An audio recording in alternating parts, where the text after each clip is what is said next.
سيدنا محمد أشرف المرسلين وعلى آله وصحبه أجمعين. سبحانك لا علم لنا إلا ما علمتنا إنك أنت العليم الحكيم وتب علينا إنك أنت التواب الرحيم وتقبل منا إنك أنت السميع العليم. قال رب اشرح لي صدري ويسر لي أمري واحلل عقدة من لساني يفقهوا قولي. نعوذ التعلم والتعليم والإفادة والاستفادة والتمسك على كتاب الله وسنة رسوله والدعاء إلى الهدى والدلالة على خير ابتغاء مرضاته وقربه وثوابه سبحانه وتعالى. قال المصنف رحمه الله تعالى ونفعنا به وبعلومه وأمدنا بأسراره في الدارين آمين. Kita lanjutkan membaca kitab Nasaihul Ibad yang dikarang oleh Asy-Syaikh Nawawi bin Umar dari Banten, Jawa Barat. Kita masih berada di bab yang keempat dan sekarang kita sudah sampai kepada maqalah yang ke-14. Maqalah yang ke-14 An Hatim al-Asam rahmatullahi alaih, dari Hatim al-Asam. Al-Asam itu artinya yang tuli, itu julukan. Karena pernah pura-pura tuli padahal beliau tidak tuli. Yang ceritanya sangat masyhur, sangat terkenal. Waktu itu ada perempuan cantik yang sedang membeli sesuatu di tokonya Hatim. Ternyata di tengah-tengah membeli itu, transaksi jual beli itu, perempuan keluar kentut dengan suara yang cukup keras sehingga wajahnya memerah. Dan Hatim al-Asam ini karena untuk menjaga perasaan si perempuan itu, maka dia itu pura-pura tuli. Pada saat perempuan ini mau bayar, ini berapa semuanya? Hatim bilang apa. Itu pura-pura tuli, sehingga perempuan ini menjadi lega karena memang ternyata kentutnya tidak kedengaran sama Hatim al-Asam. Makanya sejak saat itu dijuluki Hatim al-Asam. Padahal beliau tidak tuli tapi pura-pura tuli. Dan sebab menghormati perasaan orang lain itu, beliau itu diangkat menjadi wali dan bahkan punya banyak murid yang juga menjadi wali. Annahu qala, Hatim al-Asam berkata, manidda arba'atan bila arba'atin fada'wahu kadzibah. Barang siapa yang mengaku 4 hal tanpa disertai dengan 4 hal yang lain, maka pengakuannya adalah sebuah kebohongan. Kalau kita mengaku memiliki 4 hal ini tapi tanpa disertai dengan 4 hal yang lain, maka kita termasuk pembohong. Pengakuan yang dipenuhi dengan kebohongan.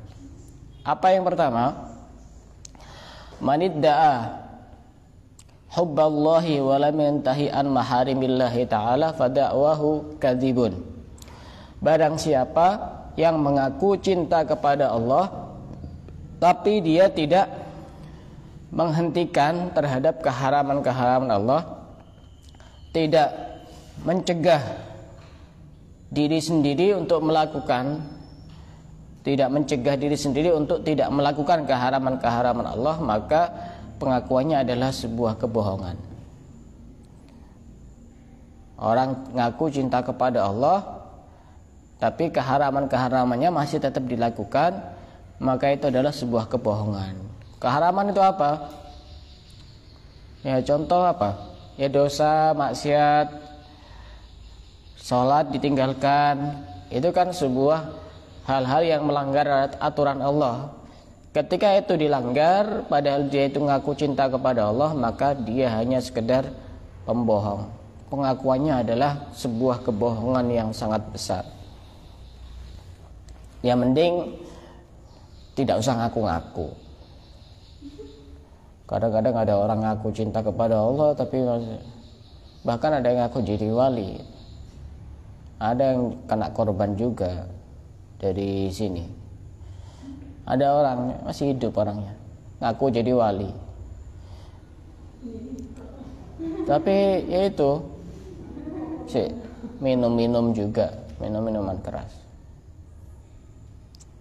Ya secara dohirnya sih tidak meyakinkan. Kecuali yang diminum itu air putih, ya lain cerita.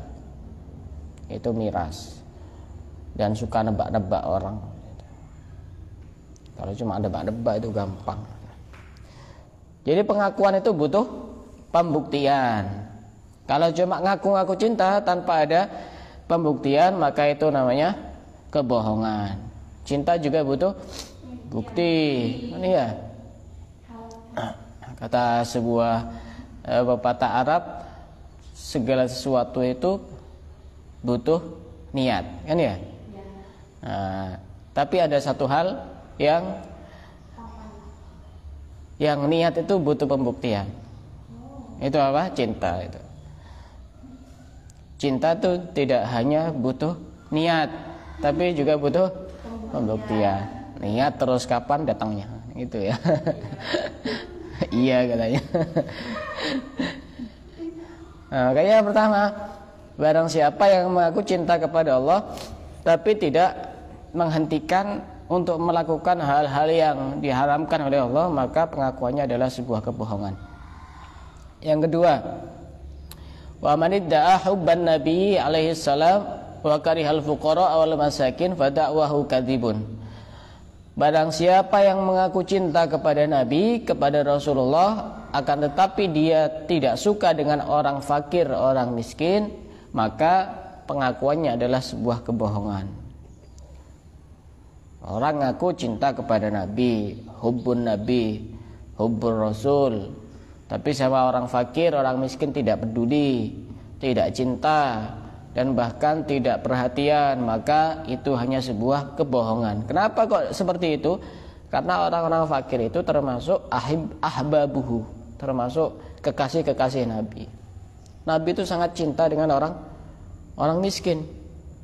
Bahkan dalam satu doanya, Nabi itu berdoa, Allahumma ahyini miskinan, ya Allah, hidupkan aku dalam keadaan miskin, wa amitni miskinan, dan matikan aku dalam keadaan miskin, wahsyurni fi zumratil masakin, dan kumpulkan aku bersama orang-orang miskin.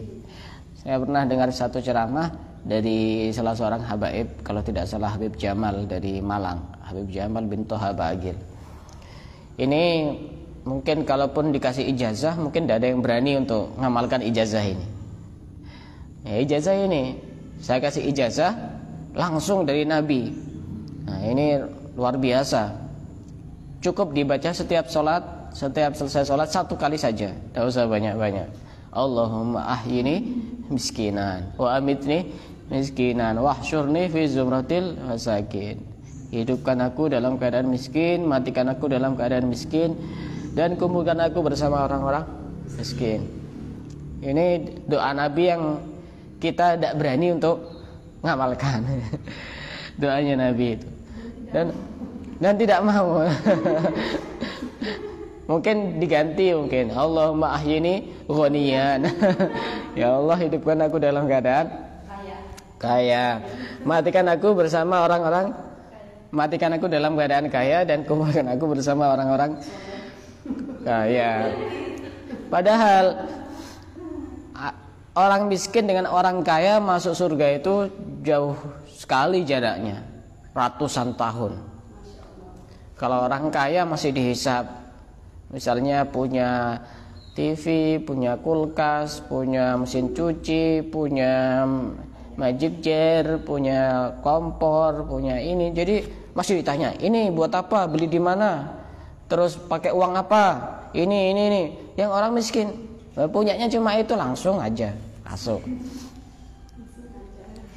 Bahkan Nabi Sulaiman itu termasuk kaya apa miskin? Kaya ya, Nabi Sulaiman. Nabi Sulaiman itu ketika di dalam satu masjid melihat orang miskin, maka Nabi Sulaiman duduk bersama orang miskin itu, kemudian berkata, miskinun jalasa miskinan. Orang miskin sedang duduk dengan orang miskin. Walaupun kaya tapi hatinya mengaku bahwa beliau adalah orang miskin. Jadi orang yang ngaku cinta kepada Nabi, kepada Rasulullah, tapi benci dengan orang fakir, orang miskin, tidak suka dengan orang-orang yang tidak mampu, maka pengakuannya adalah sebuah kebohongan. Makanya dulu di pondok saya itu di Taman Beras, itu ketika ada acara apapun itu pasti tidak meninggalkan satu kegiatan yang wajib, anggap saja istilahnya wajib, santunan fakir miskin. Itu pasti ada itu. kegiatan pengajian apapun itu pasti ada. Baik itu ulang tahun pondok, Maulid Nabi, ataupun Isra Mi'raj, itu pasti ada. Santunan fakir miskin atau santunan anak yatim, itu pasti ada, itu tidak pernah ditinggal. Karena salah satu bukti bahwa kita cinta kepada Nabi adalah suka dengan orang fakir dan orang miskin. Kenapa? Karena mereka adalah kekasih-kekasihnya Rasulullah. Yang ketiga, wa man idda'a hubbal jannati wa lam yatasaddaq fa da'wahu kadzibun. Barang siapa yang ngaku cinta kepada surga, ingin masuk surga, walam yatasaddaq, akan tapi dia tidak sedekah, maka pengakuannya adalah kebohongan. Orang kalau ditanya, kamu cita-citanya pengen jadi apa? Pengen jadi apa? Pengen jadi orang yang masuk surga, tapi tidak pernah sedekah, maka pengakuannya adalah kebohongan. Sedekah yang bagaimana? Bima tayassara lahu, sesuai dengan kemampuannya. Ya, sesuai dengan kemampuan kita.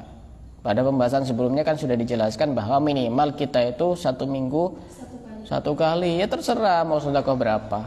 Dengan terbiasa kita sedekah, maka akan menjadi sebuah kebutuhan atau menjadi sebuah kewajiban untuk diri kita sendiri.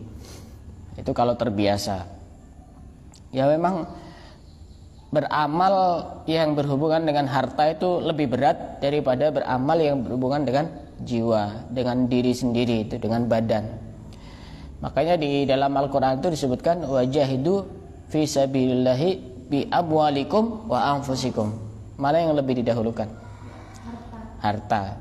Karena memang memiliki nilai yang sangat tinggi di hadapan Allah dan lebih berat, itu harta. Jadi orang yang ngaku pengen masuk surga, cinta kepada surga, tapi dia tidak senang sedekah, maka itu hanya sebuah kebohongan saja. Pengakuannya adalah sebuah kebohongan. Yang keempat, wa man idda'a khaufan nari wa lam yantahi 'anid dunubi fa da'wahu kadzibun. Barang siapa yang ngaku takut kepada neraka, akan tetapi dia itu tidak menghentikan melakukan dosa-dosa, maka pengakuannya adalah sebuah kebohongan. Kita pasti kalau ditanya, kamu takut apa enggak masuk neraka? Ya pasti dijawab takut. Tapi di sisi yang lain kita tetap melakukan dosa, maka itu hanya sebuah kebohongan saja. Hal-hal yang hanya sekedar di lisan, mengklaim, mengaku, tapi tidak ada bukti. Dalam hadis yang lain disebutkan hujibatin naru bisyahawat wa hujibatil jannatu bil makarih. Neraka itu ditutupi dengan sesuatu yang enak-enak. Maka ketika kita tidak melakukan yang berbau enak-enak itu, syahwat-syahwat itu, maka kita akan tidak dimasukkan ke dalam neraka. Sedangkan surga itu dikelilingi dengan hal-hal yang tidak enak. Tidak enak, suruh ngalah, suruh pemaaf, suruh sholat, suruh puasa, suruh sedekah, itu kan tidak enak semua itu. Justru dengan melakukan hal-hal yang tidak enak itu, maka tutup itu akan terbuka dan kita masuk ke dalam surga.